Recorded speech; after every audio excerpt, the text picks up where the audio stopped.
What up, everyone? Pat Mayo here for the episode 2 recap of The Challenge Double Agents. I hopped on with the guys from the Challenge Chronicles podcast. I highly suggest that everyone go subscribe to the Challenge Chronicles audio podcast. You can catch all of the audio versions of said podcast up on Mayo Media Network. So if you like the challenge, you're going to be seeing those every single week. I will only be hopping in and out periodically. Like Paul and I aren't doing shows every single week for a recap this year, but I'll be jumping on with the Challenge Chronicle guys who will be doing the recaps every single week. So I would suggest, again, subscribe to Mayo Media Network if you're new. Smash the like button to the episode and tell me your favorite moment from episode 2. Very good episode, by the way. And subscribe to the Challenge Chronicles audio podcast and show them some love with some reviews on iTunes, everything like that, okay? Let's get to it.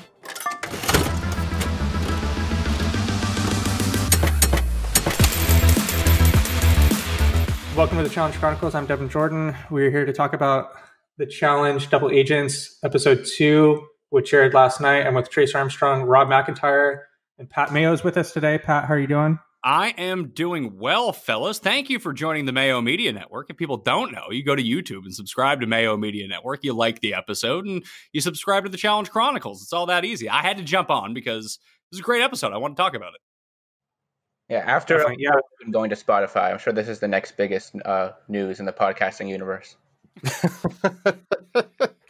Well, we're glad to be on the Mayo Media Network, Pat. It's really cool to be able to chat with you again. We haven't chatted with you on a show in a hot minute. No, ever since I claimed that both Paula and Jody were top 6 all-time female competitors, and it seems like people have come around to that now. Well, Trace had Paula number 1. Yeah, well, Trace is not. I did. So. Well, we all know this, though. I am a bit out of my rocker. Very cool. So yeah, last night's episode was pretty good. I know we've kind of been chatting. We'll get up to it, but I liked it just as much as episode 1, and I have a couple nitpicky things, but it's more of just a critique than it is. It didn't detract from the enjoyment of the episode, but there's just a couple nitpicky things which we'll get to when we get to. There were a couple of key conversations that I really wish we would have seen that I think are big for the overall political leanings in the House. So one, we didn't get a conversation between Fessy and Wes, which occurred and would have been really interesting to see what happened. Fessy definitely alluded to it after they went through, what is it called when Anissa and him go into the room? The chamber, whatever it is. Yeah, so Fessy mentioned that he was potentially going to go to Wes and have a conversation with him about how if Fessy saves him this time and doesn't throw him in, then if Wes is in the same position later on, he'll return the favor. We never saw that conversation, and I think that would be super interesting. And then we never saw the conversation between Fessy and the rest of the Big Brother Alliance and about how they all did not vote his way. None of the other people in the Big Brother Alliance voted for Wes, like it seems like they had previously discussed, and they all voted for. I mess up Joseph's name as much as Big T does, maybe even more. I cannot remember this guy's name. I felt bad for maybe it's because of her. Element. Say that again, Rob. I just felt bad for him. He seemed really out of his element on the show, Joseph. He's just like totally. He's doing that goofy ab workout for like 15 minutes. Could he be? If we did a power ranking of worst challenge competitors of all time, he's maybe in the top 10, right? No. Yes, I was going to make the exact same point. No, he's definitely not. No, he's been on 2 episodes. He did 2 episodes. He wasn't like. Yeah, but the worst competitors aren't going to make it far by nature. Here's the difference, though. Like he actually got screen time in this episode. We got to know him a little bit. Like, remember that Nate guy from Battle of the Exes? Yes. Yeah, he was from Frank and Zach season of the Real World, Real World San Diego too. Like that guy just got buried. That guy depends on how the worst. He like did the one mission with the honey, and he like couldn't make it 2 feet on the pole, and then just like the first person knocked out when he's going up against Wes and Mandy on the spinning thing. He might be the actual worst. Who did you say, Rob? I Nate Karamo, who doesn't even like get in the water on the dodgeball mission. It depends on how we're defining best, right? I think Karamo's a good one, but at the same time, that's why I didn't say he is the worst of all time, right? I'd say he's bottom 10. Like, he's definitely bottom 10. You could definitely fill out an entire worst of team with like half the rookies team from Gauntlet 3. Yeah. That's a fair point. Yeah. Or like It's just that staff last season, or like the people who just quit. Oh, it wasn't who was the guy? Was it Nate on Rivals 3 who cried because he missed his girlfriend and went home? That was Brandon, wasn't it? Brandon, because TJ told him, "Hope to see you never." That's pretty bad. Nate's the one who beats Corey in elimination and is like crying and punching the wall all the time. So let's talk about this, I guess. Were you surprised to see that Fessy and Anissa decided to throw in Kyle to elimination to go against Joseph? Didn't anyone want to go in against Joseph? That was my thing. Yeah, like I almost feel like Wes was playing possum throughout this and secretly did want to go in, because if he did go in, he would be able to get a skull against the worst person in the house, right? And he'd potentially be able to leave Natalie if he actually wanted to. I don't think he does want to, but he would at least have that option. I think you're dead on. That's what it seemed to me like the entire time, like especially with the over-the-top bravado, him like half provoking Fessy, being like, hey, if you need a leader, you just come to me. I can make the decision for you. It seemed like he knew that Joseph, like he planned it, that Joseph would get thrown in and that he would get voted in. But when they showed up to the crater, I guess they're calling it, that Fessy sees a little ring in the middle of a pit and won't go in. Like, what's going on? How does he not go in? That makes no sense to me. It's completely obviously what it is. Kyle called him out on it afterwards. Yes, he did. So I don't get why he didn't go in. And then I agree with you, Pat. I think the appeal that Wes made to Fessy, Corey, and Nelson about how he can be the CEO of their alliance if he wants them to be, that's such a like obviously bad plea that I feel like Wes had to have like known what he was doing. Otherwise, that's a terrible sell. Yeah, I think especially in the deliberation too, where he and Natalie are getting into it a little bit more with Joseph, and then also even like Devin and Kyle say they're like, because who are aligned with Wes are saying they're like scheming to get Wes thrown in against Joseph. So I don't see. It must just be like they don't want a target on them, I guess. I feel like that's part of this game. Like the politics of this season are insane right now. Let me hit on the thing you were talking about, Kyle calling out Fessy. I think Kyle nailed Fessy to the post. The Big Brother people don't like getting their hands dirty, and the Skulls kind of force them to. And he did. I feel like he chickened out. Like he just wasn't wanting to risk himself. But at some point, if you want to make the final, you're going to have to go in. And if I'm a competitor on the challenge right now, I'm wanting to go against the weakest possible people as soon as possible, because the further you get in the season, you're going to have to go against a friend or someone who's potentially really good. So if I'm Fessy, I see a physical elimination and I see Joseph standing there, why do you not throw yourself in? It makes zero sense. Well, how do I think this is going to play out with only the 5 skulls? Maybe what they're worried about is since there's only 5 skulls, like there's going to come a point where only skulls are getting thrown in because that's the only way to get one. Sure, but so there are two things with this. So there's one, I think that people watched last season and saw that, oh, Kyle just waited till the end and he got Josh because no one had skulls and everyone just kind of acquiesced to saying, oh yeah, you guys can go in, which you should never have done anyway because you can just box those people out. But at the same time, I think we're going to start seeing a situation now that it does seem like we know kind of what the rules are, where you can switch opponents and then the person who's left last ends up stuck with the person who's left over. Do you think that we're going to see a situation where like it wasn't rigged that CT ended up with Big T in the circumstance, but when we start getting to like the very end before the final, and I think that they probably will run pairs finals. Maybe it won't be, but if you're just going on that presumption, could you stick, I guess Fessy has Anissa right now anyway, so you just keep him with her. But if, let's say, Cam and Fessy end up becoming a team at some point, that you get to the final elimination, that you can kind of like jury rig it where you can set up a really good competitor with a really bad partner just by going through everything. Can you work that out like 3-dimensional chess? Like, I think that gives an advantage to like Wes and Devin when it comes down to it. I don't know. I think it's just going to be tough because by the end of the game, there's not going to be a lot of fat left around. You know what I mean? There's just by the nature of the game, unless I think by and large, like throughout the history of the show, it's becomes more and more rare that weaker competitors are left like that until the end. But I do see what you're saying. I feel like The last, seasons go ahead, Rob. play out where you have one or two people who are clearly a step below everybody else in the final. So I think that's in play. Yeah, I think it's in play because what's really interesting is I'm thinking through, let's assume eliminations and let's say that it is a pairs deal the whole way through, which I think it probably will be. I don't know about the final yet. That to me is still to be determined. I think you could be right, Pat, but I could also see them getting rid of partners altogether when they get to the final just because they like having those individual winners fight it out, but you never know.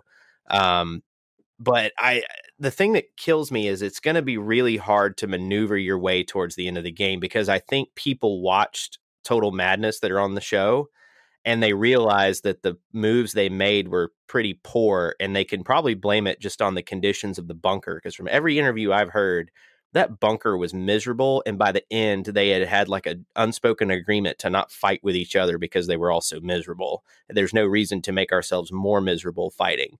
So now that they're in a better environment and they're, able to get outside and see sunlight when it's not misty in Iceland and all that kind of stuff, I think people are going to play the skull game differently this time. So to me, it's actually going to be harder to maneuver and jury rig the way things might go. It seems they're going to have to because if there's only 5 skulls around, there's not only going to be 5 eliminations for men and women. Like that's going to no. One thing that's interesting too is the way TJ set up this elimination. I think next week it's actually in question if it's a women's or a men's elimination. Like maybe they'll switch back and do men's again. So then that way, I know what you're talking about. There was that moment of hesitation, which is cool too. Because then, politically, you can't just target one person. Like Big T was all about getting Joseph in elimination, but next week you can't be all about getting your partner in elimination because it could be you instead.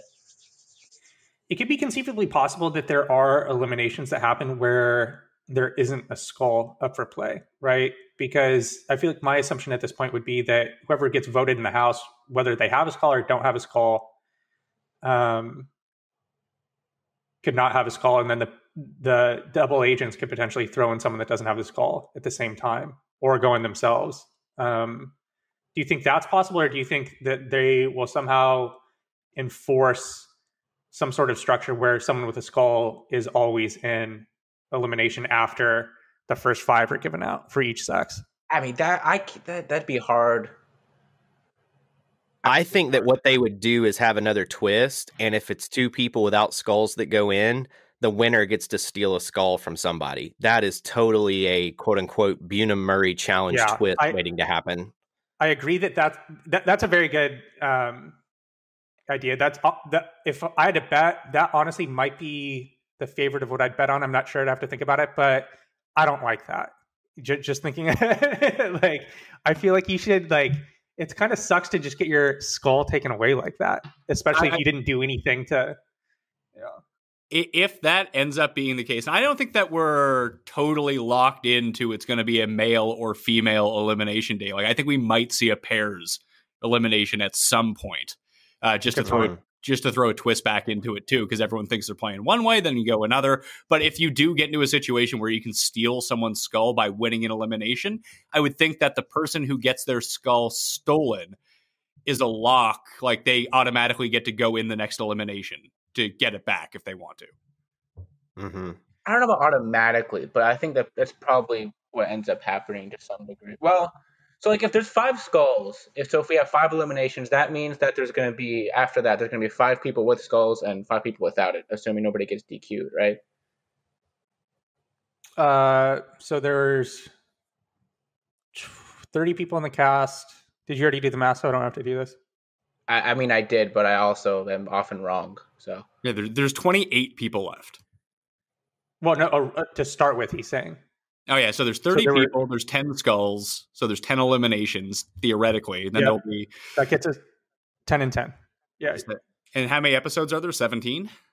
There's 19 this season. I don't know if they counted. But we don't know if it's 2 reunions or not yet. Or are they counting the preview episode as an episode? I tend to think they're not. I mean, usually the way they've done it is the reunion is if it's 1 or 2 parts, they count that as an episode, but they don't count previews. So I think we're going with the assumption there's going to be 17 like content game episodes. And cheer reunions. Yeah. How good was that preview episode, by the way? Incredible. I really We like talked about it. Yeah, it was great. So just have the intros kind of like out of the way. did either of you or any of you notice too that Leroy and Cam didn't vote together either in this? Like, what is going on? I voted for Joseph, and then Joseph and Big T, and Cam voted for Wes and Natalie, right? Mm-hmm. Well, we don't know definitively who the other people voted for. We can assume. Well, we know for a fact Leroy voted for Big T and Joseph, and we know for a fact that Cam voted for Wes and Natalie because they showed that on screen. They did? Okay, cool. Yeah. Yeah, I don't get it. I don't know. If someone, like,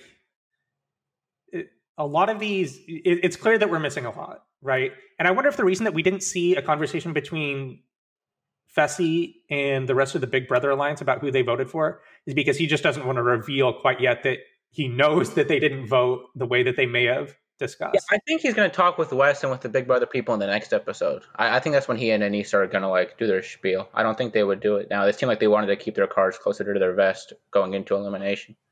Yeah, I don't think that conversation actually happened, Devin, is the thing, because I think they're holding that close to the vest. But it's kind of leaked out now that it's implied that they know who Kyle voted for and that Kyle lied. They kind of reveal that, so they probably have to in the next episode.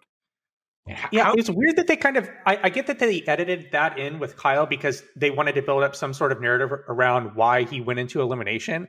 But if I'm Fessy, I feel much more slighted that Casey, Amber, and Josh didn't vote the way that they most likely discussed, right? Those are the people that he's supposed to be closest with in the house. He didn't have some like grand relationship coming into the game with Kyle, at least that we know of. Well, maybe they just look at it and say, hey, we're all a part of an alliance. We'll ride your coattails, but we also don't want to face you in the final. So we're actually working together to get you on the outs. It's interesting. I don't know.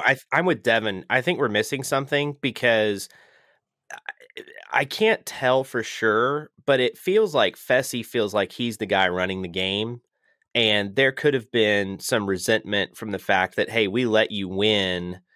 So, you know, we let you win. You did not really earn that win per se. And that's my one nitpicky thing about this episode is I have a really hard time with the dailies where it's basically politics win the day. It's an unfair stacked advantage to whichever alliance has the numbers, especially early in the game. It just seems ridiculous to me to do a daily challenge where you have to do something super physical, but whether you win or lose is determined by how many friends you have in the house. Totally. Yeah, this is the coconut chop challenge. We've seen this on multiple reality shows many times. And what you said is exactly what I think too. I feel like the actual challenge should be a way that you can overcome any political disadvantages you may have in the house. And this type of format just emphasizes any that already exist. Yeah, like Wes and Natalie really didn't have any of a play in that one. None, which is unfortunate. Well, and maybe not so unfortunate. If Wes, I'm honestly probably disappointed I didn't get to go into that elimination. Especially when we saw Joseph's performance. I didn't think he competed all that badly. Like Kyle, I think that people forget that Kyle is huge. Yeah. He's what, 6'4"? We looked this up. He's like 6'4", 6'5". I don't think he's that. I thought he was like 6'2", 6'2", 6'3", 225. Okay. Because Fessy is 6'4", 6'5", I think, and I don't think he's as tall as him. There's also like an experience where, like, how often are you doing like wrestling bring from somebody in your daily life? Not that often. And like Kyle's just had to do like, I mean, he beat CT and JP basically in this elimination before. So I just think with the experience he just has like an understanding of leverage that Joseph didn't. So I wanted to bring that up for a second. Just is Kyle? It's the narrative now seems to have shifted because he beat Joseph, that like he's an underrated challenge competitor. But like I'm just looking back at his eliminations. Like he lost to Theo twice. Like Theo's obviously going to beat him. Theo's just a much better athlete. But the ones that he's won, he's beat Joseph, Bear, and Josh. And he basically got gifted that CT one when the other guy ganged up on CT with Kyle. And then he and Brad also lost one to Shane and Nelson on Final Reckoning. And they lost it. We don't count any eliminations from Final Reckoning or Vendettas. Those eliminations are janky carnival game crap. They lost to Nelson and Shane. They lost to Natalie and Polly, Cam and Kaylee. Yeah, I don't think Kyle's bad. I think Kyle's good. Yeah, I think he's pretty underrated. He's always able to just kind of like navigate his way toward the end of the game, and that's the ultimate goal, right? How you get there is. I feel like people that's said a lot about him too, but like he was bad politically on War of the Worlds 1 and War of the Worlds 2. Like War of the Worlds 2, he should have been in a way better spot, but he refused to make a move and then got launched in the middle of the game. And the War of the Worlds 1, he was in elimination a lot. Yeah, but by and large, if you look at the last couple of seasons, and I guess the and it's like totality of his career, stay out of elimination. Let's not. I will say. Let's not bury the lead for Kyle. What did we think about Kyle's outfit in confessionals? I don't even know what to compare him as. He looked like a Bond villain. I thought he looked like John Travolta in Saturday Night Fever, but that might be my age showing. Did they tell them to bring like nicer clothes this season? Because like Fessy has that like ridiculous jacket. He has the outfit where he looks like The Rock from the 90s. But then, like in this episode, he has a shirt, he has a tie, he has the vest. Like, were they like, hey, bring like a professional outfit this time, like you're going to a job interview or I actually wouldn't be shocked if they have wardrobe people on site because it's a agents type of format and they want people to look like agents in the confessional. So could they have brought stuff? Absolutely. But I also wouldn't be shocked if they have a wardrobe person there to help them do that stuff because the budget on this show has gone way up. I mean, just to kind of sidetrack us for just a second, I want everybody to think about this. The Challenge was the #1 show on cable television Wednesday night. They were the highest rated show. They beat wrestling. They beat everything else, especially because right now there's no hockey. There's no NBA. They basically owned the night on cable. So the visibility of the show is growing by leaps and bounds. And then on top of that, between Big Brother, which does good ratings on CBS, and all the other reality shows, like the Challenges, their budget has gone up. Yeah, I was thinking about that the other day. Like, how bizarre is it? I feel like you see an aging curve for shows, right? And the Challenge's aging curve in overall popularity is bizarre. Like, who would have guessed that a show would be probably at its most popular stage 36 seasons into its history? Well, they've just adjusted the scope so much. Like, they're bringing on sort of like people from much more popular reality shows now. So I think it makes sense that once they expanded beyond their somewhat limited casting network, that would happen. Yeah, but I mean, any show could do that, really, right? I mean, Survivor could do that too. They could start bringing people on from shows. A much wider audience. I suppose, but like I think with the Challenge and how they cast in general, they have a unique opportunity in that way. Like I think that's why that happened.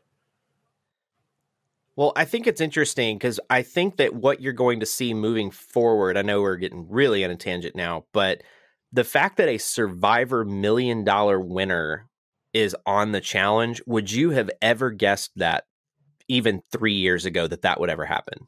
I don't know, man. I'm not surprised by anything. Yeah. Like at this point, and I think that's kind of what makes them good, right? And that's kind of why they have found success is they have not been afraid to make changes. I think that's one thing that we can definitively say about them, because I even remember when I felt a little bit not pleased when they started to let Are You the One people on, right? And I feel like that was a common feeling among people that were fans of the show. But really, doing that and putting them on the trajectory to just pretty much let anyone on is kind of what's helped them out over the last 4 or 5 years or so. The show would have been canceled. Well, sure. It's funny because like the Are You the One, it really worked out well because like twofold. One, you can add the new people and you get people accustomed to bringing in people from different shows that maybe they don't know. But the Are You the One people were like really bad by and large, and no one liked it. But they were like, oh, we need to find like other places to do this from. Mm-hmm. That's why they went abroad for that. I liked the mission. I understand the politics aspect of it, though. I thought it was a cool, like, if it didn't have, I don't know if they would have done it without the politics and it was just like a relay race type thing. I liked the visual of the mission at least. Mm-hmm. It looked hard. It did look really hard. How about Nelson like proclaiming him to be an ace scuba diver now? Well, the fact that he didn't drown really speaks a lot to how much he's improved. Yeah, he was better than Michi at least. I don't know if I've told you guys about my roommate in my freshman year of college, but Was it Michi? like, he had corrosive, If so, Rob, we need an interview. so he was very overweight. He had corrosive skin because he would drink like 12 cans of soda a day and then never showered, and then like other illicit substances. So his skin was like really acidic, so he could like corrode through metal. Sounds terrible. So like he had like a belt, and like the belt buckle started like corrode through as the year went on. But he was also an avid scuba diver, and like nobody on our floor believed this because we're like, dude, you're like 300 pounds and you have the worst I've ever seen. You never leave the room. Like, what are we talking about here? But then one day, he apparently was taking a scuba diving class at like the pool in our university, and he brought back his equipment and was like running it under the shower to clean it off, and he ended up like completely flooding the bathroom because that's just what happens. Wow. Sweet story, bro. Do you still talk with him? Oh God, no! I'd never even. I would think so. All right. So hold on real quick. So we have to talk about something. So when Corey and Fessy are standing outside talking to Wes, and Nelson comes up, and I think CT comes up too, I think this is before the nomination and after the challenge, Fessy says that, or one of them says that the plan is to vote in, I don't remember exactly what order it was, but the plan was to pretty much get a rookie in versus Wes. Is this one of the dumbest plans you've ever heard of? Like, why would you want to get some weak rookie in against Wes at this point in the game? Why are the veterans afraid of Wes in elimination? He's like an old man. He's not in shape anymore. He has the classic fat person beard that he's hiding his double chin. I think they're just afraid of leaving him around the house. I don't think they're afraid of him in elimination. Then why not knock him out? Well, see, I think that was the point. So they, first of all, were trying to whittle Wes's numbers down while keeping him around. There was another point in the episode where they said, we need to get rid of some of Wes's numbers, which implies Wes was playing his normal game, which was buddying up the rookies to vote his way. But then they are also not afraid to go in, because if he wins a skull, then they feel fine going up against Wes. And even Fessy said, I'm not worried about Wes in a final. So they don't really care if he's around per se, but they want to whittle his numbers down. And the only way to really do that is to either put his numbers against each other, or you put him against one of his numbers. And so I think that was the logic. Was it the smartest play in the world? I don't know that I don't think it was a great plan, but I think that's where their logic was coming from. Yeah, I think that's honestly probably what it was. And it was just kind of what they spliced together at the time. It made it seem like they wanted to just throw Wes in versus a rookie, but really what it was is put Wes in versus someone in his alliance, because I think they even floated Devin at some point. How I thought it was hilarious when Devin and Kyle were talking after they went to the bubble, which is pretty much their bar, and they come up and Devin tells Kyle that he can literally not understand his partner and not understand a word that she's saying. And it's hilarious because right before he said that, they showed Nicole talking to Natalie. And before he even said anything, I thought to myself, what is she talking about right now? And it's definitely like they picked that out because it is like somewhat difficult to talk with her. But I thought that scene was really funny. Do we think that bar is open 24/7? No. That's too bad. You don't think it's open 24/7? No, there was a really, really excellent podcast with one of the producers on this season that was, I think, on one of the Entertainment Weekly podcasts. And they purposely only opened the bubble like it was a bar night for like when they would normally leave the house and go to a bar. They purposely were like, we needed a separate space that they don't spend a lot of time in, so that we would get that bar hangout vibe, because it's good for the cast to have a separate environment to go to once every 2 or 3 days. So the bubble is closed unless they're having the bar night. This house looks crazy expensive too. Well, I've been to Iceland, and everything there is the most expensive thing on earth. Really? Yeah. Well, they're an island, so it's really hard to get stuff there. Yeah, because I went there on my honeymoon, and we went to Copenhagen afterwards. And Copenhagen is like a top 3 most expensive city in Europe. And when we got to Copenhagen, it was like everything here is so cheap, because everything in Iceland is the most, like, it's ridiculous. I rented a car for one day in Iceland, and it was $600. Jesus. Ooh. Good Lord. I heard, so I was talking to someone who lived in New York. This was within the last couple of years. And he was saying that he got a round trip ticket to Iceland. I want to say it was like $120, $200. Oh yeah. They encourage you to come with the cheapest flights possible. And then you get there and it's just all crazy. Yeah, then you get there, it's like, oh, I see this now. I'll just walk. Well, you can walk around enjoy Reykjavik in like one day, like in like 5 hours, because we showed up too early and we missed the Blue Lagoons. We were like, yeah, let's just walk around we were able to put our luggage somewhere, and you can walk around Reykjavik in half a day. Wow. Didn't they do a final there before? That was Battle of the X's 1, right? Yeah, the Johnny Camillo win. Yes. That's what I was thinking. I was like, wait a minute, I feel like they did that before. So yeah, and that was it's funny because they did kind of the same thing in Exodus 2. I don't think it was Iceland, but they went to some other like Nordic country. Was it Norway? I think it was Norway for Exodus 2. Okay. Yeah, that sounds right. What did we think about Kyle taking Cam at the end? I thought that was the right Yeah, play. that's what Kyle, I was thinking too.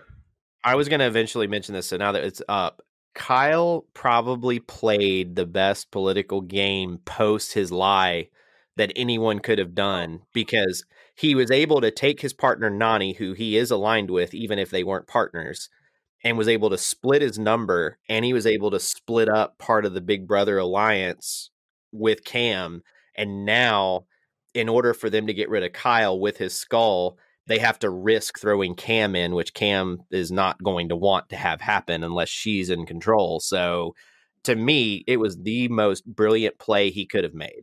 I think it was a great move. Oh, go ahead. And I'll bounce it right back to you after this. I say this, but I don't think you can really blame him for lying to Fessy, because he doesn't know that Fessy's going to go into some room and read his cards. All right, go ahead, Pat. Well, I just found it funny that like Nani maybe it was just because she wanted Fessy as a partner, but just kind of down talking Kyle's abilities. I don't like him as a partner. Then she's like really pumped to get Josh as a partner. I think she just thinks she works better with Josh. I don't know. Maybe, but to go back to the Kyle political thing, I don't think it's that he's like a mastermind or anything like that. It's sort of like the Big Easy thing. And back in the day, I think that people just like being around Kyle. He seems like fun. Yeah. People like being around him. I think he's solid politically and he's solid physically too. I thought it was hilarious at the end of the show when Josh comes down to be partnered with Nani and Kyle is already standing there with Cam. And I think Kyle mentions, he has some comment to Josh, and Josh just goes, "You're a piece of shit." And they flash to Kyle, and he's literally laughing like a Bond villain, like a machine gun laugh. That honestly should be the artwork for this show. I'll send it to you. I took a screenshot. It's there is artwork for this show. It's my number one thing to talk about in this episode. I also really loved CT really hyping up Big T too. I feel like that's, even if it's not like the best partner situation, I feel like that's the right play. Just like hype her up and like get her ready to go. Totally. Yeah, it's like the Landon Carly situation. All right, let's talk about this. Who do we think is going home next week? If we assume that it's a guy's day, which I think is a decent assumption. I don't think they're going to throw us that twist. I would guess it fair, because you can't just have the guy being the rogue agent every single time. I think you have to make it fair and go male, female, like go male, female, female, male, male, female. Yeah, that's a good point. Yeah. That's a good point. So if we let's do both. If it's a woman, who do we think? And if it's a guy, who do we think? I guess it depends on who becomes like the power team, because it's either one alliance or the other alliance. Like, we didn't see anything. Maybe it's a good thing. We got very little like Darrell, Tori, Nelson, Corey, or Jay and Teresa. I could see them throwing Teresa in. Well, who are they working with? Nobody? I think all those they're working with Wes. Yeah, I think they're working with Wes. I know Jay and Natalie have that alliance, so maybe they are just working with Wes. Well, I think Jay is super close with Wes. He said that at the beginning of the game, and the interactions that they've had makes it seem like that too. And I think they voted together both times. One heading into the game, and then now he's like voting against him. So maybe that just didn't stick. I really don't know. The move is get rid of Lolo, because Lolo's going to win if she's still there. I don't think the way that they're talking, it doesn't seem like that's going to happen though. You know what I mean? Like, I don't know if they're just saying that that's tomorrow's problem. You know what I mean? We need to figure out all the numbers first, but it doesn't seem like people have mentioned it kind of in offhand. But if I'm them, that would have be one of the number one priorities. But at the same time, I think what it is, and this is where the skulls come into play, no one wants to go against her in elimination. And all the guys kind of want to get their skull, then swap with Nam and have Lolo as their partner potentially. Yes, I think that is the key there. But I mean, it's kind of hard for me just looking at Lolo and Nam physically. Who's going to beat them in an elimination? Unless it's can be trivia. Like there are two players that you have to get rid of right now. You have to get rid of Lolo or she's going to win, or you have to get rid of Darrell or he's going to win. I don't know. I still have my money on Nam. Those are my two winner picks from last week coming out of this, and we can do that in a minute. I still think it's going to be Lolo and Nam. Devin is thinking this final's like a modeling competition, basically. Dude, they're going to win. You don't think they're the favorites right now? I don't. I know that Lolo was in my top 3 last week. I just rewatched this past week her season of the Champ Show. She's going to have a mental breakdown at some point, and things are going to go crazy. I would not be shocked if she gets DQ'd for some reason. Oh no. I could totally see it happening. Rob, she's my team captain in the fantasy league. Do I get bonus points if she quits? It depends on how she gets DQ'd. We'd have to watch the tape on that. I don't know, man. I get she's an amazing athlete. There's just mentally, I don't think she's there at all. I think she's fine this season. So far, 2 episodes. We've seen 2 episodes of 45 minutes of content. What kind of odds would you give me to bet on her? Bet on what? For her Lolo to win. Yeah. Man, I'd have to think about that. You can think about it, but I feel like that will be a true indication of kind of what you think. I don't think you can make anyone an overwhelming favorite right now. She'd be the favorite, but it'd be like a golf event. Totally. She'd be plus 400. Even see them totally. How often is it rookies? How often is it that a rookie comes on and wins when it's not half the cast is rookies? Turbo is the only one I can think of. Half was rookies. Oh, that's true. You have to just think about if you look at how he was physically, even compared to the people that weren't rookies, he was still by far the best. Dude, I mean, there were a lot of great athletes that season. And also with that season, the first half of the season, it wasn't Turbo is this huge threat. There were plenty of teams that were threats, and every team had one rookie and one veteran. So, everybody was connected in some way. Yeah, but the 2 best athletes came 1 and 2. It was Turbo and Theo, both rookies. Well, I know that they got to the final. Usually if you're a rookie and you're that much of an athlete, you're not going to be able to get to the final that easily. I just don't see how they lose, in an elimination, unless it is a trivia contest, or it's an English spelling bee and Nam can't do it. Or it could be a situation like the West Johnny elimination last year where Lolo gets flustered because she can't keep in the game, even though it's a part physical, part mental. She wouldn't be able to keep it together. I mean, that's the only other way I see her getting eliminated. There's a lot of these that just kind of luck too, dude. If it's the D or Smashley elimination from last year, too, that's all luck. I get that, but on average, I think they win. You know what I mean? When you look at the in the average elimination, that they win the highest percentage of the time relative to the other people on the cast. Since we're talking about this now, let's do our winner picks. Let's just use it. Pat can join on too. I think that if I was capping it, Darrell and Lolo are the 2 favorites. Do I think they're going to win? Obviously not, because that's just not how this ever works out. But if you were asking me to cap it, those would be the 2. I think CT after the first episode scares real sneaky now. So this is how it works. You get 3 for the men, 3 for the female, and 3 overall, and you can rank them each. So you want who did you say you wanted for the men? I want Darrell number 1. Okay. Darrell number 1, CT number 2, and Fessy number 3.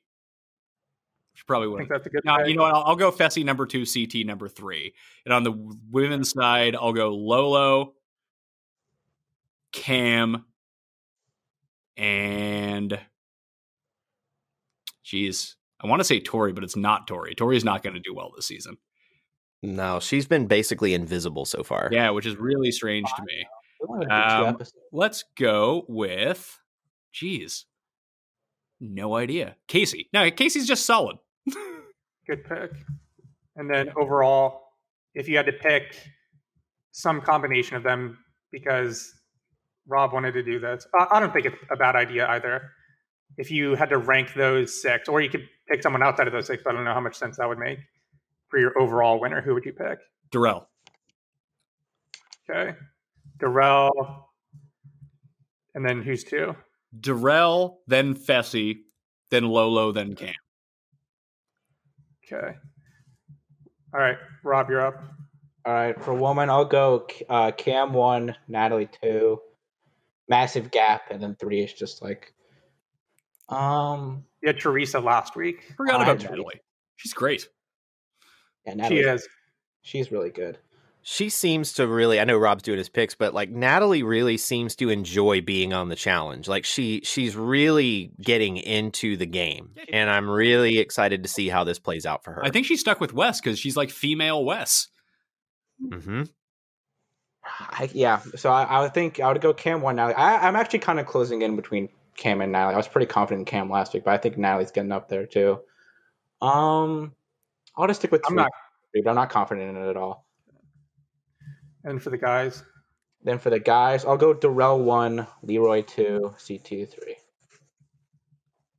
Yeah, and just as an aside, I think we all mentioned it last week, but CT and Wes are going to be fine, despite the situation that they were in at the start. I think CT is much more safe than Wes is. Totally. This seems to be getting a lot more negative attention right now. And CT with Big T as his partner, I think that just might help keep them under the radar a little bit. Like, people are going to be that worried about Big T. But you always have the circumstance, too, where if it does come down to you need to go knock someone out, everyone in the house is going to pick Wes versus CT in an elimination. For sure. All right, overall, who do you have? I'll go Cam 1, Natalie 2, Darrell 3. Interesting. All right, Trace. Last week, just watching. All right. I'm on the same wavelength with Pat. I think Darrell is still my odds-on favorite for the men, just because if he makes the final, I think he wins. Like, I mean, there's just no question to me on that so far. Number 2, I would actually go Nam. I really think that physically, all right, someone finally coming to my side. After this episode, I am further on the bandwagon for him. And then 3, I would put CT for the men.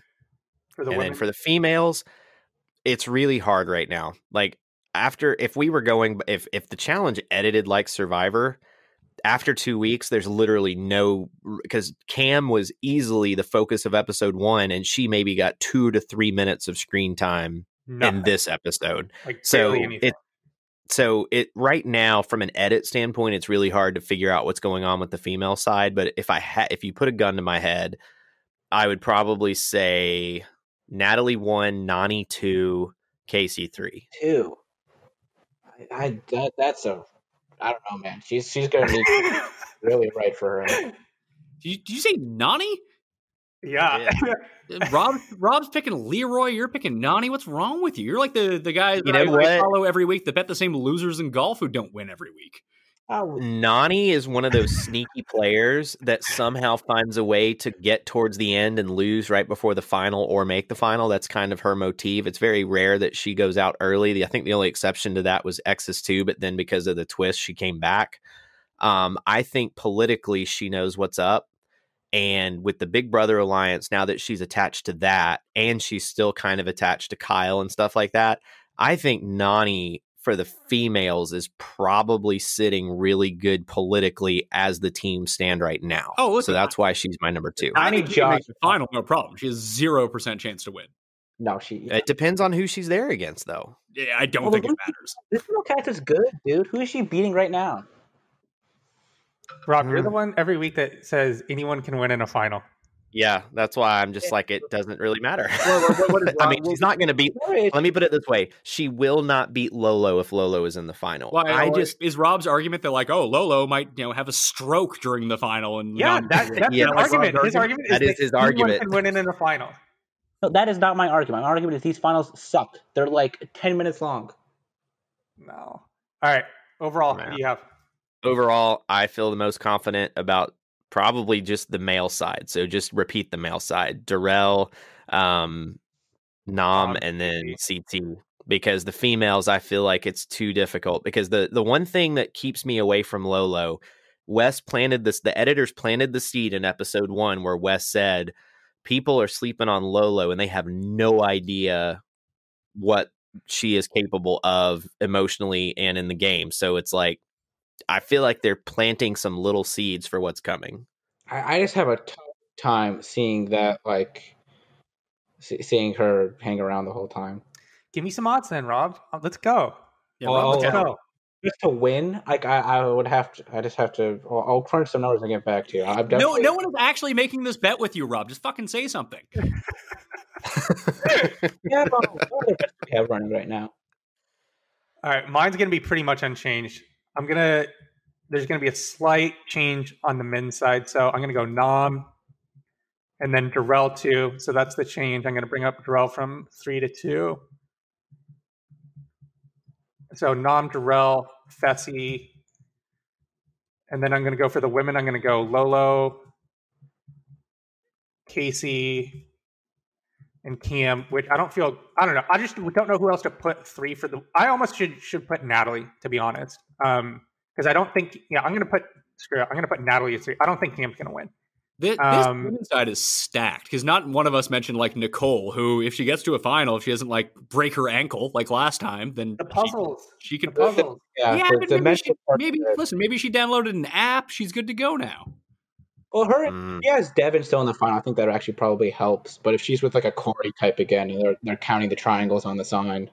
And puzzles are weird because it depends on what the puzzle is. Like CT is like a puzzle master now, but he's good at like tanagrams. Yeah, that's true. I think sometimes puzzle capability can kind of overrate it just because a lot of them are really random. Yeah. And then you also have to throw in the X factor of like the Johnny Bananas puzzle factor, who says he's not terribly great at puzzles, but he knows the loopholes of how the challenge works. Like I vividly remember, I think it was X's 2, where they had to put the countries in order and it was like a tree. And all these teams are struggling to like put the tree in the right order. Maybe that was Free Agents. I can't remember which one it was. And he was like, Johnny was like, forget the countries. Look at how the tree is cut. If you can line up the tree, that's the puzzle. And everybody else is struggling. And he's just like, boop, boop, boop, boop, boop, boop. So puzzles, it really depends on what the puzzle is, because you could be really bad at puzzles, but understand what the producers do and find the loopholes. Ashley is good, but she's better at math. What? Like when Ashley gets credit as being a very good puzzle person. I don't know whether she is or whether she isn't, but every time that anything has ever had to do with math with Smashly, she's been awesome at it. Yeah. Mm-hmm. So I'm going to go Lolo, Nam, Casey. So I'm going to switch Lolo 1 and move Nam to 2. But just talking about how Johnny knows how the show works. It's like the challenge from last season where he was able to just look at the lights, how they were flashing behind the set, to get the exact pattern and then win. He just just being around that long is an advantage in and of itself. Completely. Can I throw you the MVP for the episode? Yes. So Liv, Gabby, and Big T are all sitting around in their room. Big T's wearing like a sweatshirt, like no makeup on or anything. Same as like Liv's wearing like workout gear. Cut to Gabby, who's got like heels, leather pants, and half a shirt on. It's ridiculous. It was pretty ridiculous. But just like, it's very clear, like they're not just getting back from the fake club or what's like, they're lounging around the house, and she is to the nines, done up. Yes. There was one other thing in the episode I'd love to talk about, because I know we're starting to hit towards the end of this now. I was really fascinated by how much tension there was between Joseph and Big T. That conversation they had where Joseph's like giving her nothing and she's trying to like talk to him and she's doing everything she can to get him to understand what's going on. And Joseph's like, nah, whatever. Like it's been a long time since we've had a guy who has, maybe he was ready to go home. I don't know. But it just felt like this dude had absolutely no idea what game he was playing. Yeah. Would you be surprised if you heard that he had never seen the show before he came on? Oh, I would be surprised if he did. I would be shocked. The only thing that he seemed to know is that he should be careful around Wes. That's about the only thing I think he understood the whole time. Do you think he just wanted to go home? Yes. I do. Oh. But he was just I like, think you know he what, got like, there. yeah, this isn't I think for he me. got Like, there. I'm going to go out. I'm going to take a swing. Go ahead. That's exactly what I was about to say. I think he got there, realized that the only way to win is to make a huge move, and if I can't make the huge move, I might as well go home. So it's like, all right, I'm just going to go ahead and make this huge move. If it works, great. If it doesn't, all right, I'll go home. Pat, we have a Cam versus Lolo bet, don't we? No, we have a CT versus West bet. Nah, I'm not feeling great about that one. I feel like CT lasts longer in the game than West does. Well, it was a fantasy points bet. So if CT reverts back to his couch potato ways, then maybe I'll be okay. My fantasy Well, the team has preview been for next on fire because I had Natalie win last week. I had Kyle win this week. And then I think, Trace, you've had 2 people go home, right? Mm-hmm. I have. And then I've had the one thing. So I have Casey, but I'm not. She's pretty much just like accumulating points throughout the weeks. Like, I think she's a lock to be in the finals or close to the end. Points this week. She what? She got 2 points this week, so it's not. Yeah, good. she had 1 confessional at the end of the episode. But that's when I was at the beginning of the draft. I still wasn't even like didn't have a grasp of how the points worked, and I was just picking based off of who I thought was going to win. Usually, kind of how. She's not on screen. I feel like the quote of the episode may go to Devin when he said, "quote My partner is an incredibly fit infant." End quote. Pretty. I feel like everybody kind of turned on Devin with the Final Reckoning stuff. I think everybody just looked bad on Final Reckoning. So having that be like the last time we remember you from is just not good. I have that written down too. Is that I think it's just so many people like Bananas, myself included, regardless of how big of like a douchebag he is, that going up against Bananas just turns people against you, and that would seem to be like the only thing that he would do. Like, that was his only storyline. Yeah. Mm-hmm. I hate Johnny, and that's all we really knew about him. Now he seems like kind of fun again. Mm-hmm. Agreed. Yes. When he's not in that position where he's trying to take swings at him. Honestly, that may be why I have a more favorable opinion of him this season. I will say, though, that I do think Wes is more entertaining to watch when he's not in the numbers, right? When he's kind of in a situation where he has to fight a little bit more, I think I enjoy watching him on the show to a greater degree. I kind of wish we got Ruins Wes, where he was like yoked and just an insane person, because that would be hilarious in this house. Oh, also, I don't know if you guys saw it. Did you see like the next episode on like trailer? Yes, I did. I want to talk about that because we get our first Josh tears of the year, which is great. It's the only reason I have him in fantasy is for all these crying points. I can't believe they didn't show him crying when he lost his partner. But the way that they have it edited together, like, I'm kind of bummed that CT is CT who he is now, because if that's actually Josh yelling at CT, like, I like Josh, he's kind of grown on me, but seeing like CT beat the fuck out of Josh would be the funniest thing alive.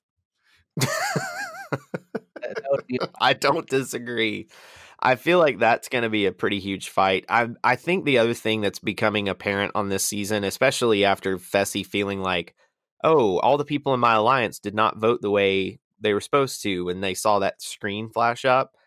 I really wonder how cutthroat the political game is going to get, because how are people going to feel about Anissa and Fessy when another team wins a daily and they learn the secret of what's going on? Because that's going to cause even more tension between Fessy and the people he's supposedly now working with. It seems like politics are going to have to be kind of week to week, right? I mean, like, we just saw Kyle, who was seemingly on the out, just took the girl who was like the probably 1 or 2 in terms of political standing in the House, and then shook up a bunch of other teams too. Mm-hmm. So I'm curious how that's going to influence things moving forward. Like, does that actually help West out a little bit now? Because now he's buddies with Kyle, and Kyle's seemingly in more of a power spot. And it splits up. Kyle and Nani splitting up actually gives Wes 2 votes, because Nani's working with Wes. That's what's going on. Yeah, I don't know. I mean, like, I thought he would have been working with Anissa too, but Anissa was planning to vote him in for the first 2 votes. Well, one thing here. How many daily missions would Anissa have to win in a row before anyone took her seriously? 9. She's played with that. Even then? Like all of them? Every single one of them. But would you, and if someone else wins the elimination next week and they get the secret of you can see who people are voting for, does it work like it did on Fresh Meat where those two, like, there's like sort of an unspoken agreement, like, hey, we're not going to reveal this, just like they didn't reveal what the exile was? I think it depends who it is. If somebody has an advantage from blowing up Fessy Anissa's spot, then they might say it. So I'm actually much more entertained by the question that Pat had when he was joking around. So Rob, how many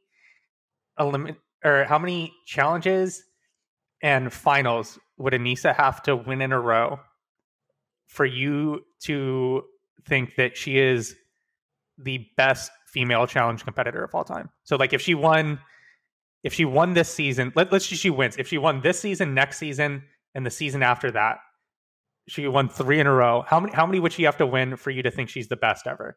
I don't really care about, like, I mean, what if she won 5? How is she winning? Physically dominant. Well, I don't know. That's the whole point. Somehow she does it. Because if it's just like, I don't know, if Anissa's like sneaking cash to the producers and they're like taking a baseball bat to the other. Yeah, obviously not. Like within the confines of the game. Well, within the confines of the game, she's not winning 5 times in a row, Devin. Rob, you know, really need to play. You need to you don't get it. Hypotheticals, Rob. Like, not everything is like people are going to hold this to you for life. Just lean into it. All right. What else do we want to talk about before we jump? The soundtrack? I think just overall thoughts on the episode and the soundtrack. I agree with that because I am loving the theming of the music for all these seasons. The fact that last year was Angry White Boy Rock from the late 90s, early 2000s made me really happy. And that this year we're 80s. It's like, oh my gosh, this is great. Yeah, we got every like depressed college student from the late 80s with like the Smiths. There was the Cure this week.